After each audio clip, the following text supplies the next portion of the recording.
Hi friends, welcome to Raje Samayal.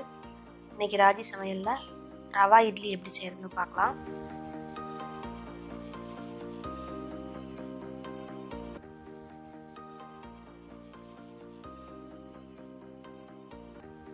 இப்போ ஒரு கடாய் அடுப்புல வச்சிட்டு அதுல 1 டேபிள் ஸ்பூன் ஆயில் விட்டுக்கலாம்.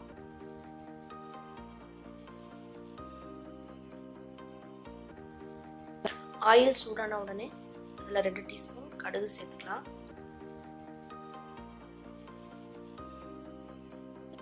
கடுகு பொரிஞ்ச பிறகு 2 டீஸ்பூன் அளவு உளுத்தம் பருப்பு, 2 டீஸ்பூன் கடலைப்பருப்பு சேர்த்துட்டு லைட்டாக ப்ரௌன் கலர் ஆகிற வரைக்கும் வறுத்துக்கலாம். 2 டீஸ்பூன் அளவு ஜீரகம் சேர்த்துக்கலாம். பிறகு 1 இன்ச் அளவுக்கு இஞ்சியை இந்த மாதிரி நான் துருவி சேர்த்துருக்கேன். சேர்த்து நல்லா வதக்கிக்கலாம். ஒரு பச்சை மிளகாயை இந்த மாதிரி குட்டி குட்டியாக கட் பண்ணி அதையும் சேர்த்துக்கலாம். 1/4 கப் பொடியாக நறுக்கின வெங்காயம் சேர்த்துட்டு வெங்காயம் நல்லா பொன்னிறமாகிற வரைக்கும் நல்லா வதக்கிக்கலாம். இப்போ பாருங்கள், வெங்காயம் நல்லா வதங்கி வந்துருச்சு.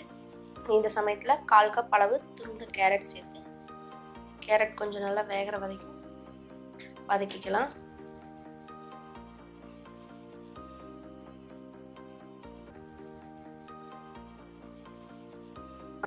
கேரட்டும் நல்லா இந்த மாதிரி வதங்கி வந்துருச்சு. இந்த சமயத்தில் நான் 1 கப் அளவு ரவை சேர்த்து இதில் நல்லா கலந்துக்கலாம். ரவை ரொம்ப நேரம் வறுக்க தேவையில்லை. நீங்கள் ரவை கொஞ்சம் சூடான வரைக்கும் வறுத்தாலே போதும். பாருங்கள், ரவையெல்லாம் நல்லா மிக்ஸ் ஆகி லைட்டாக சூடாயிருச்சு. இந்த சமயத்தில் நீங்கள் அடுப்பை ஆஃப் பண்ணிவிட்டு ஒரு கைப்பிடி அளவு கொத்தமல்லி தலையை பொடி பொடியாக நறுக்கி வச்சுருக்கேன். அதை இதில் சேர்த்து கலந்து இந்த கலவையை நல்லா ஆற வச்சுருங்க.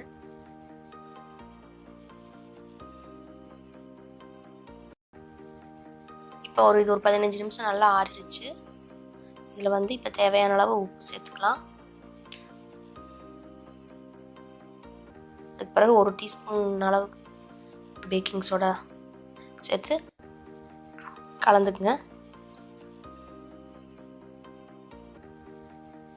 இதில் இப்போது 1/2 கப் அளவு கெட்டியான தயிர் சேர்த்துட்டு நல்லா மிக்ஸ் பண்ணிக்கலாம்.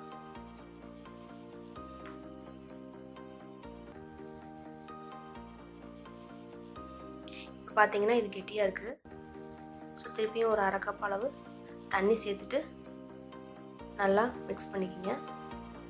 1 கப் ரவைக்கு 1/2 கப் தயிர், 1/2 கப் தண்ணியும் போதும். இல்லை உங்களுக்கு தண்ணி வேண்டாம் அப்படின்னா ஃபுல்லாக நீங்கள் தயிரே சேர்த்து கூட செய்யலாம். நான் 1/2 கப் தண்ணி சேர்த்துருக்கேன். இப்போ இதை நல்லா கலந்துட்டு நம்ம இட்லி மாவு பதம் ஓரளவுக்கு கலந்துக்குங்க.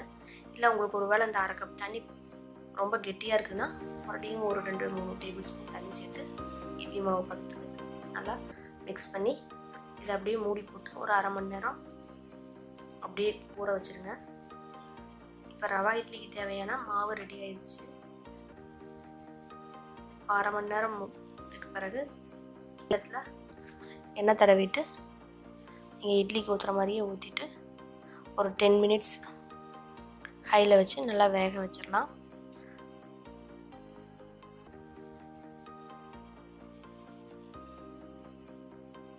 பத்து நிமிஷம் கழிச்சிட்டு நீங்கள் இதை செக் பண்ணிவிட்டு எடுத்திங்கன்னா சூடான சுவையான ரவா இட்லி தயாராகிடுச்சு.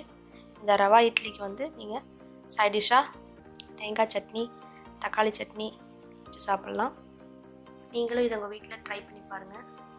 இந்த வீடியோ பிடிச்சிருந்தா சிவாஜி சேனலுக்கு சப்ஸ்கிரைப் பண்ணுங்கள். தேங்க்ஸ் ஃபார் வாட்சிங்.